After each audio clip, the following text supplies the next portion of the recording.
오늘 말씀은 마태복음 5장 21절과 22절 두 절 말씀을 보겠습니다. 옛사람에게 말한 바 살인하지 말라. 누구든지 살인하면 심판을 받게 되리라 하였다는 것을 너희가 들었으나 나는 너희에게 이르노니 형제에게 노하는 자마다 심판을 받게 되고 형제를 대하여 락하라 하는 자는 공회에 잡혀가게 되고 미련한 놈이라 하는 자는 지옥불에 들어가게 되리라. 아멘. 많은 분들이 이거 다 잘 아는 말씀이기는 하지만 이 말씀 가운데 특별히 이 22절 끝에 있는 말씀, 형제에게 미련한 놈이라 하는 자는 지옥불에 들어가게 된다. 이 말씀에서 굉장히 어려움을 느껴요. 이게 내가 무슨 뜻인가? 아니, 형제에게 미련한 놈이라고 그렇게 욕을 안 해본 사람이 세상에 과연 몇이나 있을까? 아주 없지는 않겠죠. 그러겠지만 과연 몇 명이나 될 것인가? 그런데 미련한 놈이라고 욕을 했다고 해서 지옥불에 들어간다? 이건 좀 너무 심한 거 아닌가? 그래서 예수님 말씀에 의문을 표합니다. 그래서 실제로 우리가 성경을 봐도 1611년에 나온 킹 제임스 성경, 제임스 임금이 명령을 내려가지고 그래서 만들었다고 하는 성경이고, 영어 성경으로는 가장 권위 있는 성경. 벌써 1611년이면 지금부터도 510년도 더 된 옛날에 이렇게 만들어진 성경이잖아요.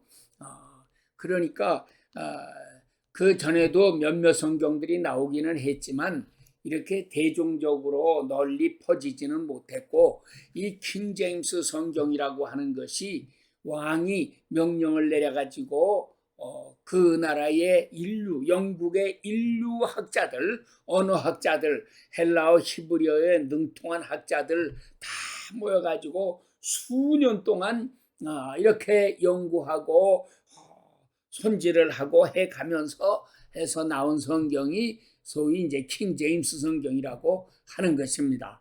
오늘날 침례교회에서는 이 킹 제임스 성경만 성경으로 인정하고 다른 성경들은 성경으로 인정도 하지 않아요. 이 성경만이 진짜 성경이다 그러고, 한국에서는 소위 말씀 보존학회라고 하는 것이 있어가지고 킹 제임스 성경만이 진짜 성경이고 다른 것들은 성경으로 인정할 수 없다. 이렇게까지 하고 있습니다. 자, 그런데 그 성경, 킹 제임스 성경에서는 뭐라고 번역을 했느냐? 22절을 이렇게 번역을 했어요.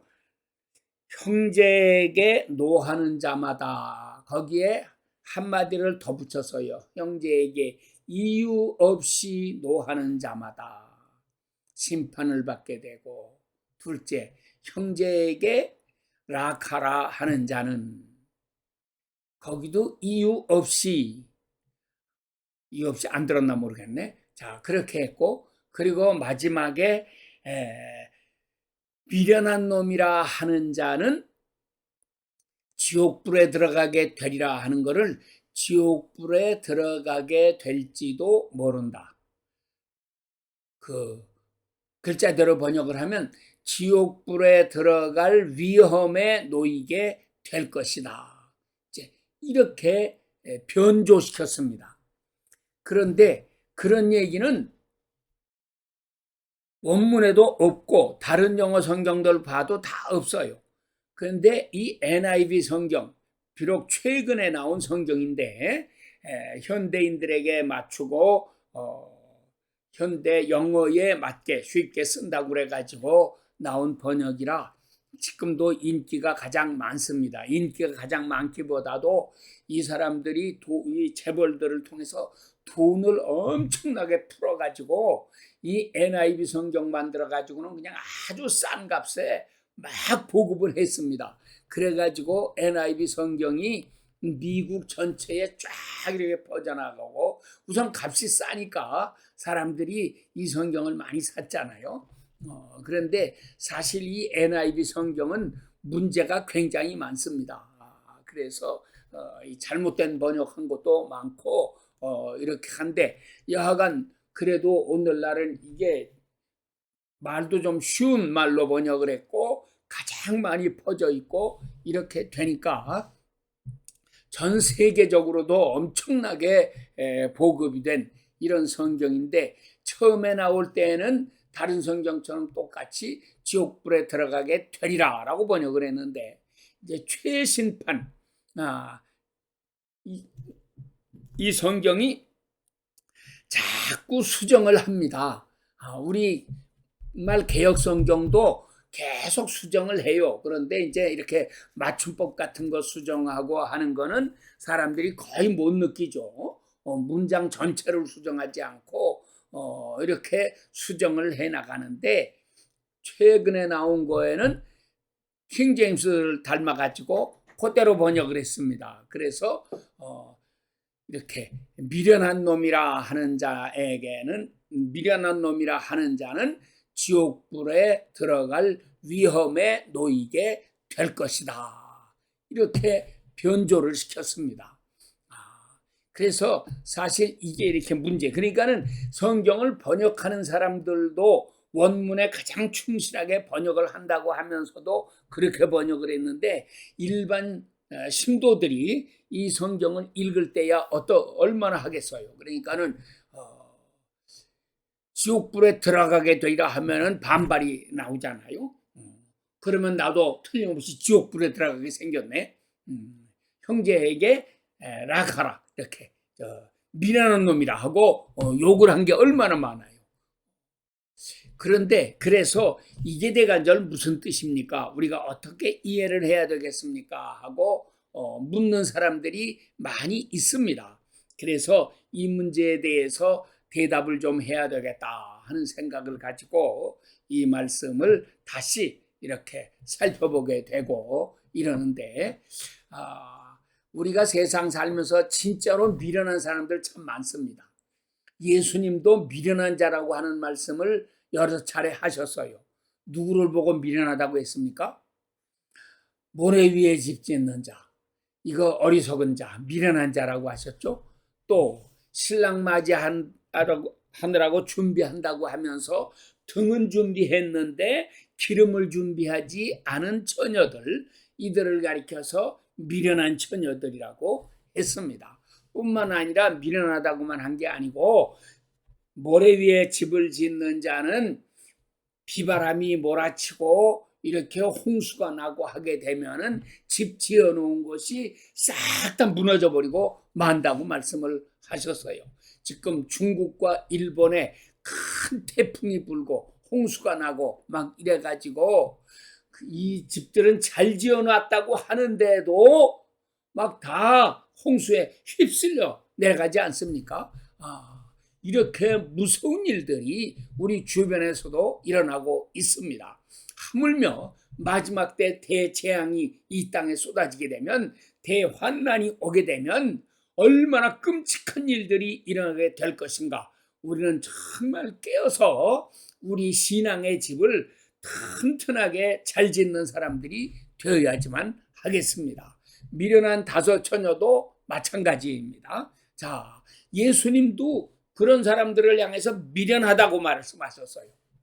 그런데 우리가 이 말씀을 어떻게 이해해야 되겠느냐? 자, 나는 이 말씀을 이해하기 위해서 첫째로 가장 중요한 단어가 형제에게라고 하는 이 말씀입니다. 거기서 예수님이 말씀하시는 형제라고 하는 게 대간절 누구를 말하고 있는 것이냐? 그래서 우리가 일반적으로 잘 아는 거는 우리의 진짜 형제들이 있잖아요. 한 부모 밑에서 태어난 사람들은 형제예요. 또는 사촌도 형제고 육촌도 형제가 되고 팔촌도 형제가 되고 우리는 학렬 같은 거를 이렇게 따지니까 같은 학렬이 되면 비록 촌수는 조금 멀다고 할지라도 다 형제간이 되지 않습니까? 그래서 학렬이 하나라도 높으면 아저씨가 되는 거고 두 학렬 높게 되면 할아버지가 되는 거고 이렇게 우리가 먼 친척이라도 학렬을 봐가지고 이렇게 아저씨라고 존경하고 할아버지라고 존경하고 이렇게 하는데 그 육신의 형제들, 근데 예수님도 육신의 형제는 형제라고 말씀을 해요. 성경도 육신의 형제에 대해서는 형제라고 말씀을 합니다. 그러나 예수님이 말씀하시는 이 형제라고 하는 것은 육신의 형제만 얘기하는 건 아니죠. 우리나라는 옛날에 사해동포주의, 뭐 지금도 다 쓰는 말이지만 사해동포주의라는 말을 하죠. 무슨 소리입니까? 이 온 세상, 사해란 말은 온 세상의 모든 사람이 내 형제라고 하는 얘기예요. 그러니까 성씨가 다 달라도 세상 처음 보는 낯선 사람이라고 할지라도 나이 차이가 많이 난다고 할지라도 우리는 다 형제들이다. 그런 인식을 가지고 있는 거죠. 그러니까 그런 입장에서 보면은 남들에게 미련한 놈이라 하고 욕을 했다면 이건 틀림없이 지옥에 갈 수밖에 없다는 그런 얘기가 되는 거 아닙니까? 그래서 우리는 이 말씀을 다시금 더 새롭게 생각을 해봐야 됩니다. 예수님께서는 누구를 가리켜 형제라고 말씀을 하셨나?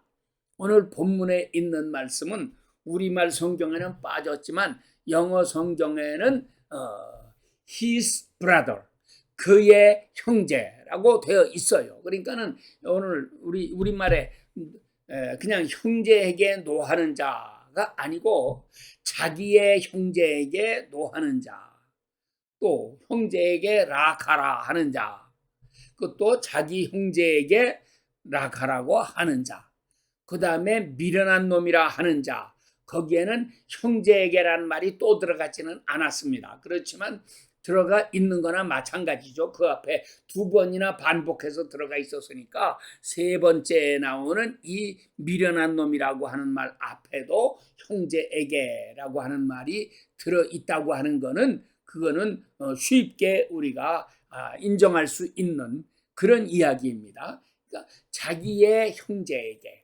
그러면 자기라고 하는 게 누구냐? 예수님이 이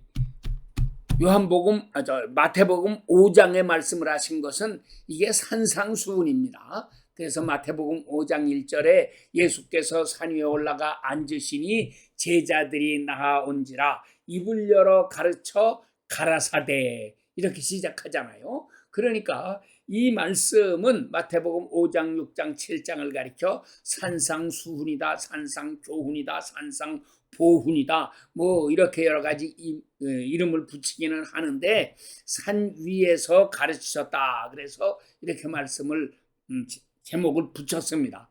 그런데 이 말씀은 기본적으로 제자들에게 주시는 말씀입니다. 12제자에게. 이 제자들이 나아온지라. 12제자만이 아니고 뭐 다른 제자들도 더 왔겠죠. 이 제자들에게 하시는 말씀이에요.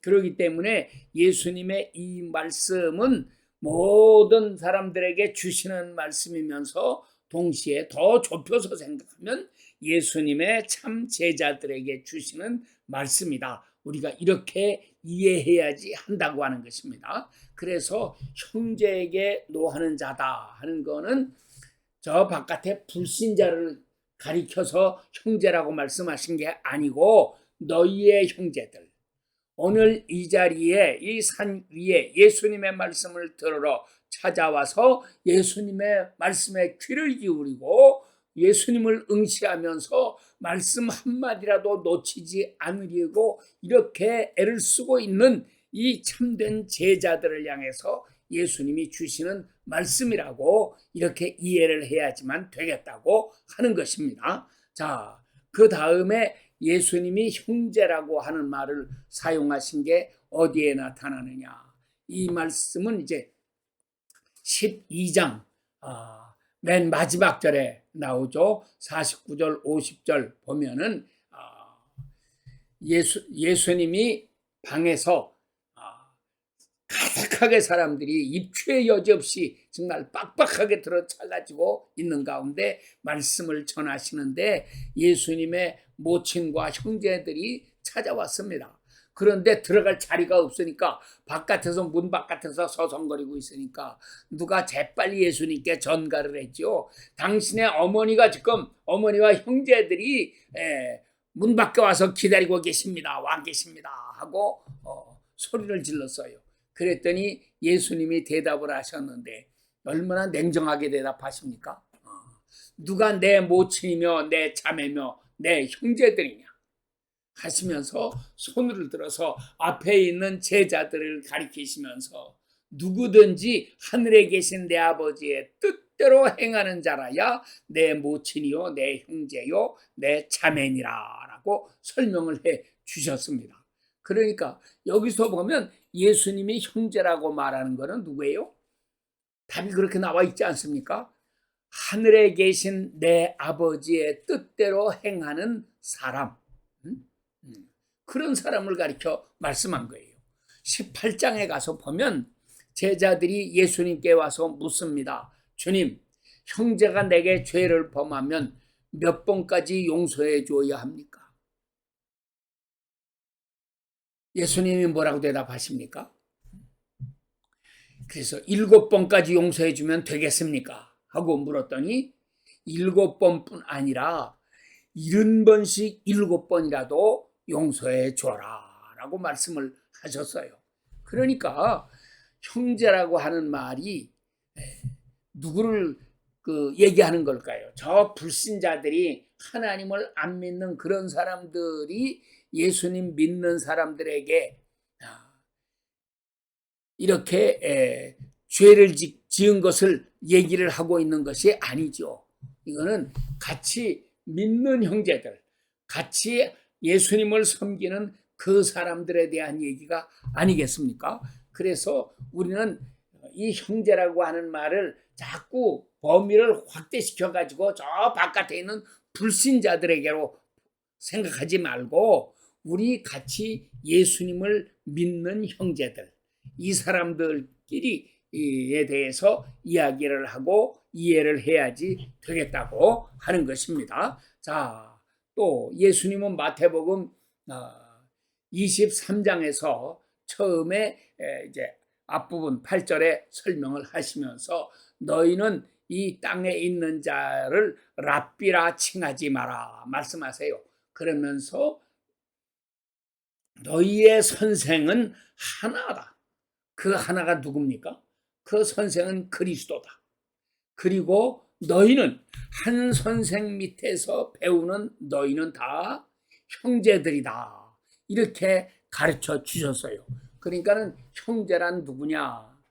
한 부모 밑에서 태어난 자녀가 형제고 한 스승 밑에서 배우는 사람이 형제란 말이죠.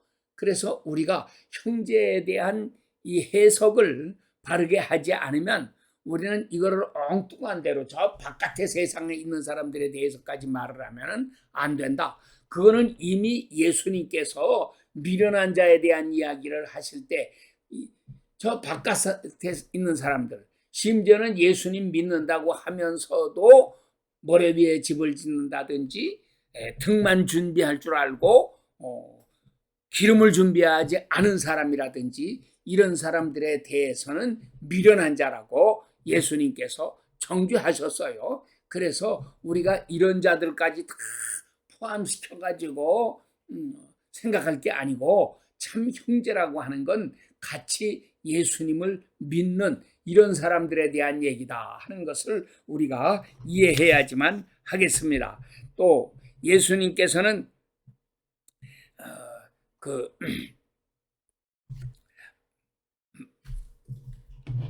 마지막 장 이제 28장에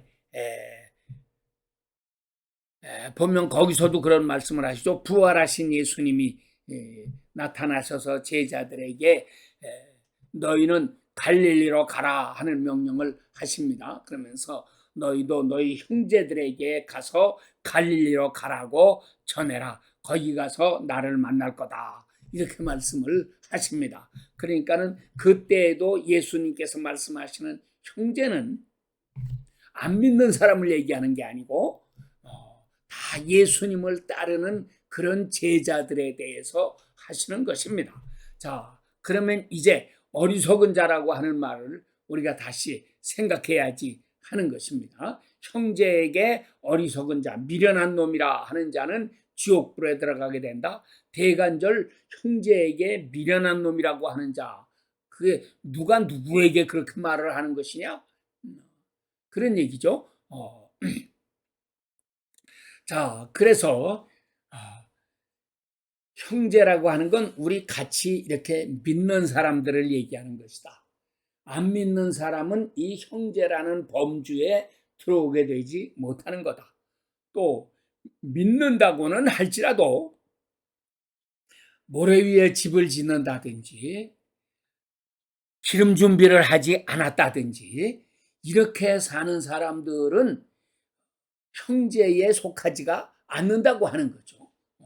그래서 우리가 이런 기본적인 인식을 가지고 생각해야 됩니다. 그러니까 우리가 같이 예수님을 믿는다고 하면서 너도 예수님의 제자, 나도 예수님의 제자, 한 스승 예수님 밑에서 배우는 사람이라고 하면서, 그러니까 이 세상에 예수님은 다른 스승은 없다고 말씀하시지 않았어요? 세상에 있는 자를 랍비라고 칭하지 말라고 하셨어요.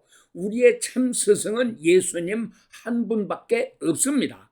그러니까 그 예수님을 스승으로 모신 사람이라야 여기에 형제라고 하는 말에 해당이 되는 것입니다. 며칠 전에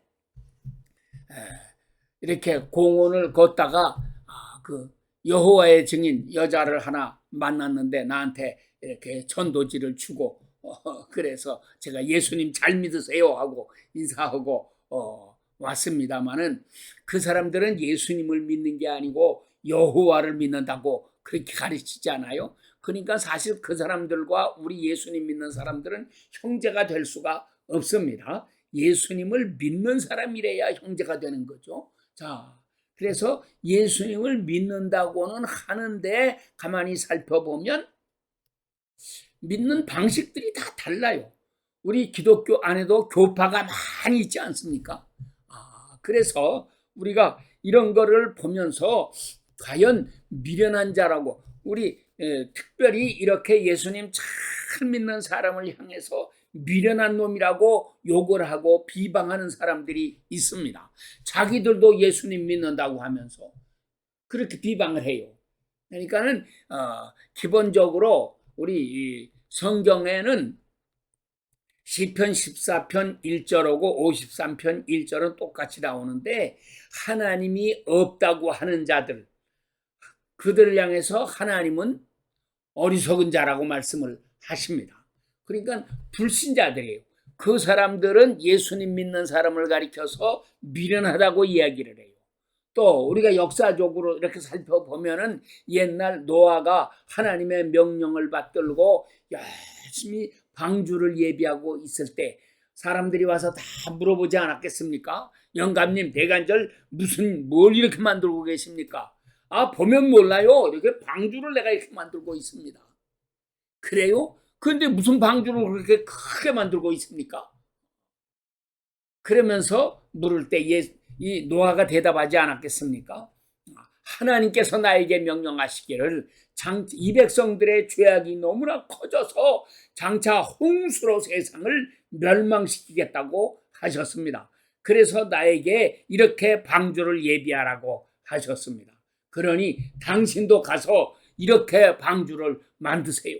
그러면 홍수로 심판하는 날 당신도 나도 우리가 다 구원을 받을 수 있게 될 것입니다. 그렇게 말했지만 그 사람들이 보고서 뭐라고 했을까요? 그거는 우리가 쉽게 상상할 수 있는 얘기 아닙니까? 입을 삐죽거려가면서 아니 이렇게 밝고 좋은 세상에서 무슨 홍수가 난다고 그래. 홍수가 난다고 한들 높은 곳으로 피하면 되는 거지. 뭐 저렇게 방주를 예비해가지고 그렇게 피해야 되겠느냐 하고 픽픽거리고 얼마나 비웃었겠습니까? 그러니까 그 사람들 생각에는 노아가 미련한 놈인 거예요. 그뿐입니까? 롯의 경우는 어때요?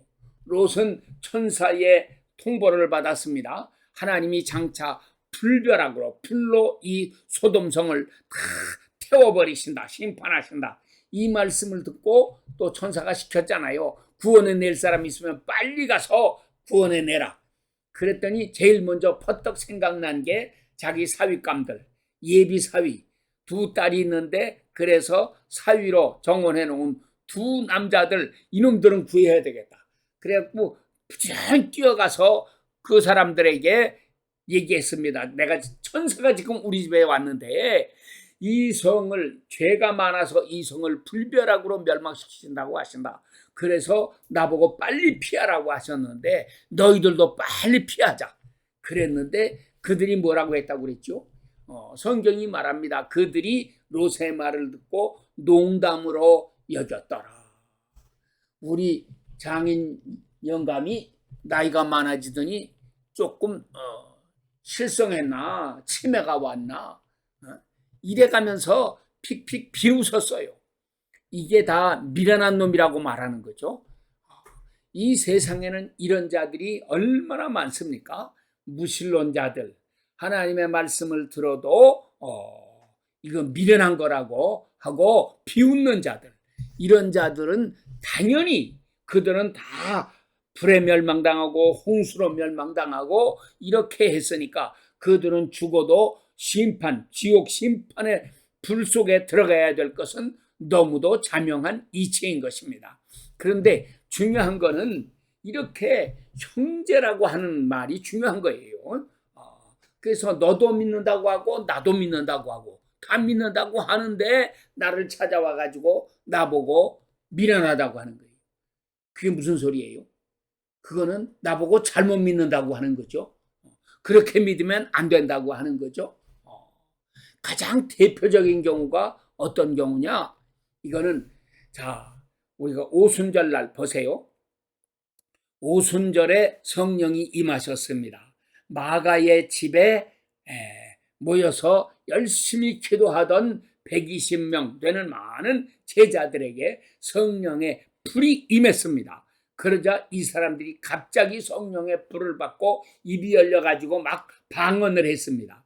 그래서 방언을 하게 되니까 그 주변 각 나라에서 왔던 이런 유태인들이 거기에 다 구경 왔다가 갑자기 자기들 지방, 자기가 살고 있는 나라의 말로 막 이야기하는 거를 자기들이 들었단 말이에요.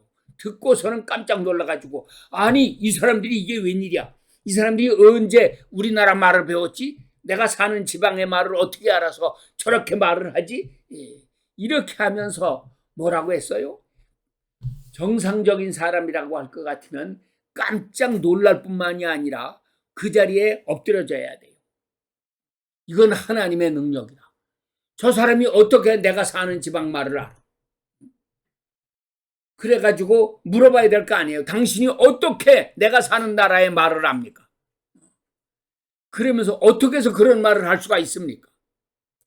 그러면서 베드로가 하는 말씀에 귀를 기울여 잘 듣고 이렇게 해야 될 텐데, 물론 그렇게 해서 그날에 3,000명이나 되는 많은 사람들이 회개하고 예수님의 제자로 이렇게 변화를 받았다고는 했어요.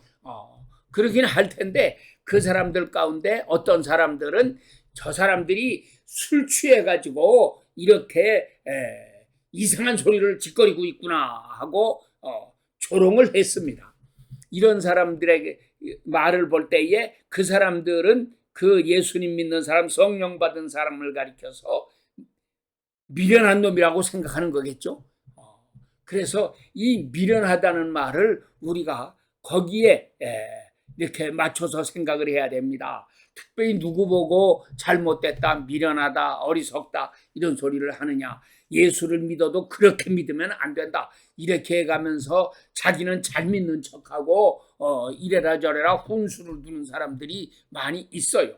그중에 가장 대표적인 사람들이 누구냐. 이것이 성령의 은사를 반대하는 사람들입니다. 소위 세대주의라고 하는 게 있어요.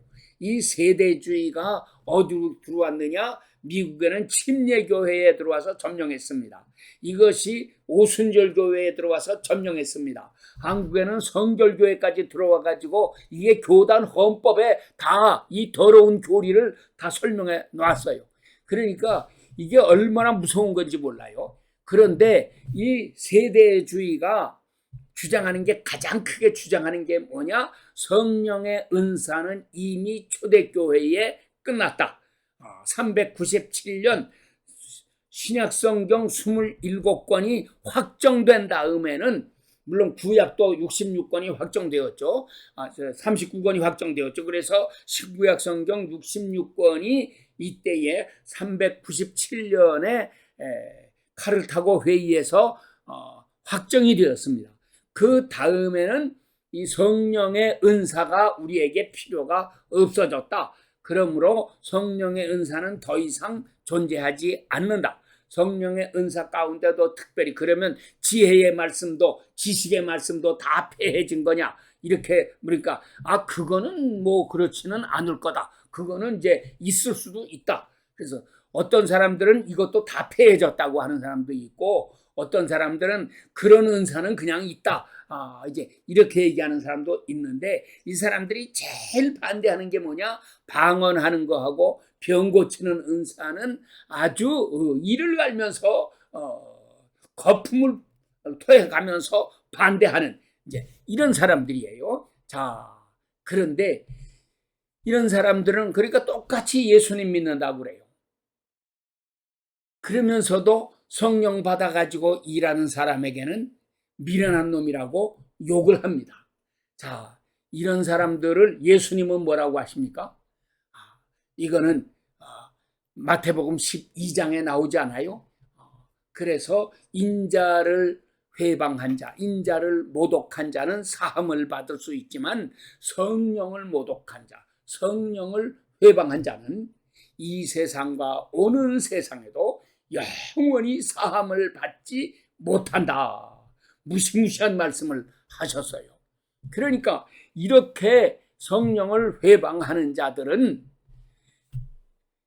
그래서 성령 받은 사람들을 조롱하고 업신여기고 그들을 비판하고 이러는 자들은 결국은 지옥불에 들어갈 수밖에 없다고 하는 것입니다. 그러므로 우리가 깊이 깨달아야지 합니다. 사도 바울은 이것을 이렇게 설명합니다. 이 세상의 지혜는 하나님의 지혜와 다르다. 어떻게 다르다고 그랬어요? 세상의 지혜는 하나님의 지혜를 보고 어리석다고 말한대요.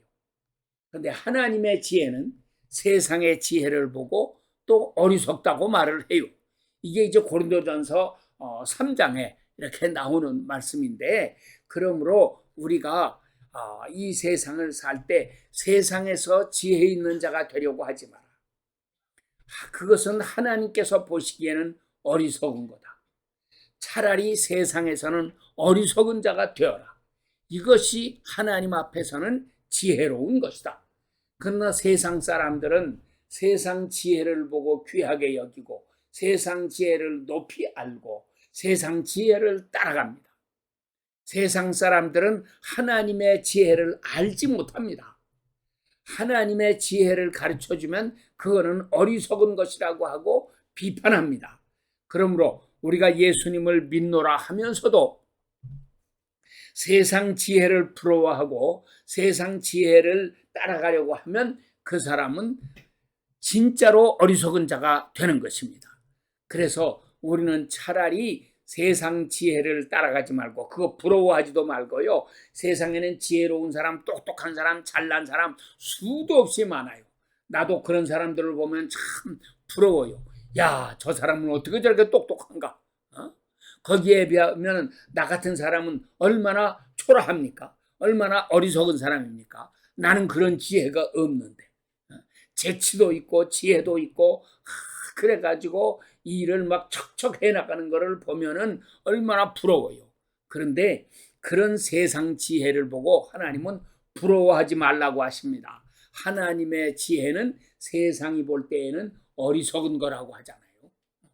그러니까 우리가 이렇게 예수님을 믿는다고 하면서도 세상에 속해 있는 사람이면 우리는 세상 지혜를 부러워하고 하나님의 지혜를 어리석다고 비판하게 돼요.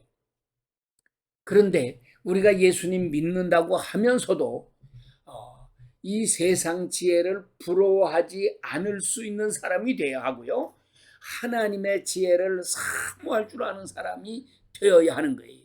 그래서 하나님의 세계를 깊이 보면서 하나님의 지혜에 대해서 날마다 감탄하고, 그래서 하나님께 감사하고 영광 돌리고, 이 우주 만물을 만드신 모든 것, 이 짐승들 하나하나 만들어 놓으신 것, 저 나무, 꽃, 이런 거 하나하나 만드신 모든 것을 볼 때에, 야, 하나님의 지혜가 얼마나 놀라우신가, 이것에 자꾸 감탄하면서, 하나님, 어떻게 하면 내가 그런 지혜를 받을 수가 있겠습니까?